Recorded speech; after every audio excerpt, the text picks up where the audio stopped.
Haleluya, wapendwa watazamaji na wasikilizaji wa kipindi chetu kizuri cha unabii wa mwisho wa dunia na mjumbe wa agano duniani.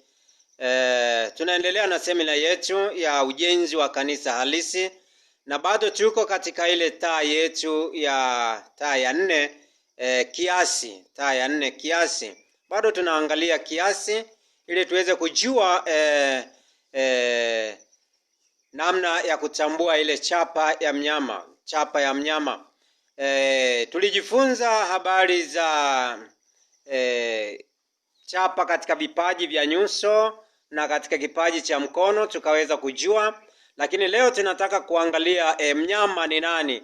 Huyu mnyama anayezungumzwa ni mnyama aina gani? Katika kitabu cha Zaburi tunaanza kumwangalia na kumuona huyo mnyama alikuwa anatajwa hapo katika ule Ufunuo wa Yohana mlango wa 13. Maana kumetokea fasili nyingi sana, watu wamekwisha kufasili fasili zao za uongo kinyume na neno lililokuwa limekusudiwa. Hivi leo tunataka tuangalie ukweli juu ya huyo mnyama. Kitabu cha Zaburi mlango wa 49 mstari wa 12 na mstari wa 20 tunaweza kupata ufahamu hapo. Katika kitabu cha Zaburi hapo Roho wa Mungu anasema hivi: lakini mwanadamu hudumu katika heshima, bali amefanana na wanyama wapoteao. Mwanadamu hudumu katika heshima, bali amefanana na wanyama wapoteao. Kumbe japokuwa mwanadamu huwa tunadumu katika heshima, lakini bado tunafanana na wanyama wapoteao. Kwa nini tunafanana na wanyama wapoteao? Kitabu cha Zaburi hapo mstari wa 20 anasema hivi: mwanadamu mwenye heshima iwapo hana akili, angalia maneno hayo, iwapo hana akili amefanana na wanyama wapoteao. Kumbe mnyama aliyokuwa anatajwa ni mwanadamu ambaye hana akili ya kimungu, hana maarifa ya kimungu, hana ufahamu wa kimungu. Huyo ndio anaitwa mwanadamu ambaye hana akili. Unaweza kuona. Kwa hiyo mwanadamu yeyote ambaye hana akili ya kimungu, hana maarifa ya kimungu, hana ufahamu wa kimungu, lakini anaongoza, anapewa heshima, anainuliwa na watu, huyo ndio mnyama aliyokuwa anatajwa. Na tukiangalia kile kitabu cha Ufunuo wa Yohana 16 tunaona kwamba kulikuwa na roho ziko tatu, ambazo hizo roho tatu zimeingia kwa hawa wafalme ambao wanatawala katika dunia kwa njia ya imani na kwa njia ya serikali pia. Mtu yoyote ambaye hana ufahamu wa kimungu, hana maarifa ya kimungu, hana hekima ya kimungu, huyo anafananishwa na wanyama wapoteao. Japokuwa watu wanampa heshima, japokuwa watu wanamuinua, lakini Mungu akiangalia namna hiyo anaona huyu ni mnyama. Na wako wanyama aina mbalimbali. Tumeona wengine wanatajwa kama mbwa mwitu, wengine wanatajwa kama simba, wengine wanatajwa kama chui, wengine wanatajwa kama, yani ni jinsi tabia ya mtu yule alionayo. Kama vile mbwa mwitu ni wanyama ambao wanakula kitu kikiwa kizima kinatembea. Ndivyo walivyo manabii wengi wa uongo na hawa wanaoibuka namna hii kwamba ni watumishi wa Mungu. Wanawala watu wakiwa wazima, toa sadaka, lete hichi. Wanawaibia watu namna hiyo, na wamejitajirisha namna hiyo, wamejenga majumba yao, wana miradi mikubwa. Hao ndio wanaitwa wanyama wasiokuwa na akili. Kitabu cha Methali mlango wa 12 mstari wa kwanza anasema hivi: kila apendaye mafundisho hupenda maarifa, bali yeye achukiaye kulaumiwa ni kama mnyama. Mtaweza kuwaona sasa hivi hawa wanyama tunavyoenda kufundisha hii kweli, watachukia kuonywa, watachukia kulaumiwa, watachukia kuelekezwa. Hao ndio wanaitwa wanyama. Wanajifanya wenyewe wanajua, wamechomea kwenye mavyuo, wana degree, wana diploma, wamejaa namna hiyo, ufisadi usiokuwa na maana. Kazi yao kubwa ni sadaka. Ndio mafundisho yao ya hawa wanyama wapoteao. Na hata wengine wafalme ambao hawana akili ya kibinadamu, akili ya kimungu, ufahamu na maarifa ya kimungu, wanaitwa ni wanyama. Hao ndio wanyama ambao walikuwa wanatajwa katika kitabu cha Ufunuo wa Yohana, mlango wa 13. Akatoka mnyama huyu, maana yake akatoka mtu asiyekuwa na ufahamu wa kimungu, asiyekuwa na maarifa ya kimungu, asiyekuwa na hekima ya kimungu. Akatoka namna hiyo, lakini anaongoza watu na kuwafundisha watu mapotovu. Unaweza kuona. Kwa hiyo mnyama aliyokuwa anatajwa hapa ni hawa ambao wanafundisha kinyume na agizo la Mungu. Katika kitabu cha waraka wa pili wa Petro tunaweza kuona hapa Mungu anaonya mafundisho ya jinsi hiyo.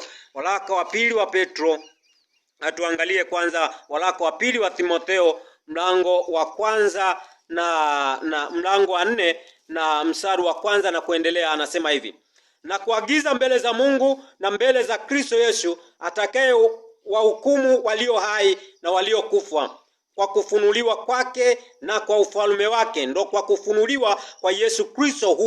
Huu ndio wakati wa kufunuliwa kwa Yesu Kristo, na huu wakati ndio wakati wa ufalme wake. Lihubiri neno, uwe tayari wakati ukufao na wakati usiokufaa. Karipia. Sasa wale wanyama ukiwakaripia wenyewe wanakasirika, wenyewe wanachukia. Karipia, kemea na kuonya kwa uvumilivu wote na mafundisho. Wanakataa mafundisho, wanakataa kukaripiwa, wanakuwa wanachukia namna hiyo. Ukiona mtu anachukia mafundisho haya, anachukia kufundishwa, kuonywa, kukaripiwa, ujue kabisa huyo ndiyo mnyama alikuwa anatajwa katika kitabu cha Ufunuo wa Yohana 13. Maana utakuja wakati watakapoyakataa mafundisho yenye uzima, ila kwa kuzifuata nia zao wenyewe watajipatia walimu makundi. Kwa kuwa wana masikio ya utafiti, nao watajiepusha wasisikia yaliyo kweli, na kuzigeukia hadithi za uongo. Hao ndio wanaitwa wanyama wapoteao. Wanyama wanadumu katika heshima. Ukiwaangalia namna hiyo, wanaheshimika kwa watu ambao wanawaongoza, kwa watu ambao wanawapa mafunuo hayo ya uongo, wanaheshimika namna hiyo. Lakini ukiangalia katika ulimwengu wa roho, ni wanyama wapoteao. Waraka wa pili wa Petro, waraka wa pili wa Petro hapa tunaangalia vizuri ili tuweze kutambua huyu mnyama, tusije tukawa tunachukua fasiri ambazo si za ukweli. Fasiri ambazo za hawa wanyama ambao wamekwisha kufasiri fasiri za jinsi hiyo. Wanachora picha fulani, wanachora mavitu ya kutisha, wanachora nyoka, wanachora swima kitu gani yenye mapembe. Hao ndio wanyama, na Mungu alionya kwamba usichole lisanamu aina yoyote. Wanalichora libikira Maria, wanalichora sui Yesu, wanatundika namna wanajua kwamba ni Yesu. Ukipita kwenye majumba ya watu ambao ni wanyama, utaona mapicha ya jinsi hiyo, kwamba Yesu Kristo ni picha, wakati Yesu Kristo ni neno. Wanachora namna hiyo, yako namna hiyo kwenye majumba na kwenye masinagogi jinsi hiyo. Na unaweza kuona wengine wanaabudu nyota, wanaabudu mwezi. Ujue kabisa hao ni wanyama wapoteao. Mungu akupe neema kuyajua hayo. Waraka wa pili wa Timotheo, waraka wa pili wa Petro mlango wa 2 mstari wa kwanza anasema hivi: lakini kuliondokea manabii wa uongo katika wale watu, kama vile kwenu kutakavyokuwako walimu wa uongo, watakaoingiza kwa uelevu uzushi wa kupoteza, wakimkana hata Bwana aliyewanunua, wakijiletea uharibifu usiokawia. Na wengi watafuata ufisadi wao, wizi wao, utapeli wao, na kwa hao njia ya kweli itatukanwa, na katika kutamani watajipatia faida. kwenu kwa maneno yaliyochungwa, faida kwenu kwa maneno yaliyochungwa. Ndio wenye miradi mikubwa, ndio walioshikilia media nyingi, ndio walioshikilia matelevisheni mengi, ndio walioko humo, wana miradi mingi, kwa maneno hayo waliojitungia.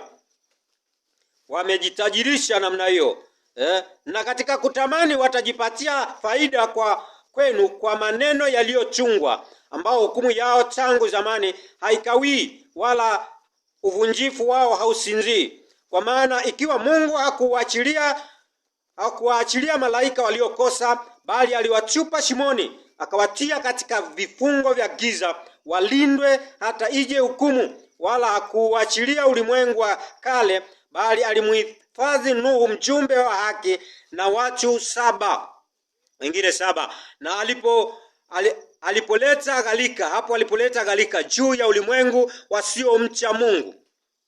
Tena akaiharibu miji ya Sodoma na Gomora, akiipindua na kuifanya majivu, akiifanya iwe ishara kwa watu watakaokuwa hawamchi Mungu. Baada ya hayo, kama hawa leo walioko leo katika dunia hawamchi Mungu, baada ya hayo akamwokoa Lutu, yule mwenye haki aliyehuzunishwa sana na mwenendo wa ufisadi wao, mwenendo wa wizi wao, kama mimi mjumbe wa agano ninavyohuzunishwa namna hii na mwenendo wa wafisadi hawa wahalifu. Maana mtu huyu mwenye haki akikaa kati yao kwa kuona na kusikia, alijitesa roho yake yenye haki siku baada ya siku kwa matendo yao yasiyo na sheria.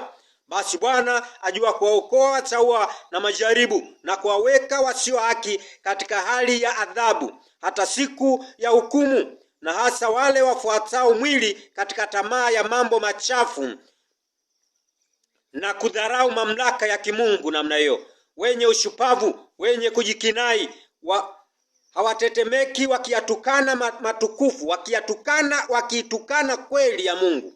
Ijapokuwa malaika ambao ni wakuu zaidi kwa uwezo na nguvu hawaleti mashtaka mabaya juu yao mbele za Bwana, lakini hao kama wanyama, angalia maneno hayo, lakini hao kama wanyama wasio na akili, ambao walizaliwa kama wanyama tu na kukamatwa na kupotezwa, wakikufuru katika mambo wasiyoyajua, wataangamizwa katika maangamizi yao. Tumesema huu ni wakati wa mwaka wa Bwana uliokubalika na kisasi cha Mungu wetu kwa waovu. Na mtaona mabaya mengi sana kwa waovu yakitukia katika dunia. Mjue kabisa kwamba huu ni mwaka wa Bwana uliokubalika na kisasi cha Mungu wetu. Kwa hiyo watu kama hawa ndio wanaoitwa wanyama, ndio wenye chapa ya udanganyifu, ndio wenye chapa ya uongo. Mungu akupe neema kuyajua hayo, uepukane na chapa hizi za uongo, uingie katika ufalme wa Mungu, uishi na Kristo Yesu, uingie katika kweli kwa ufalme wake na kwa kufunuliwa kwake, kwa jina la Bwana Yesu Kristo.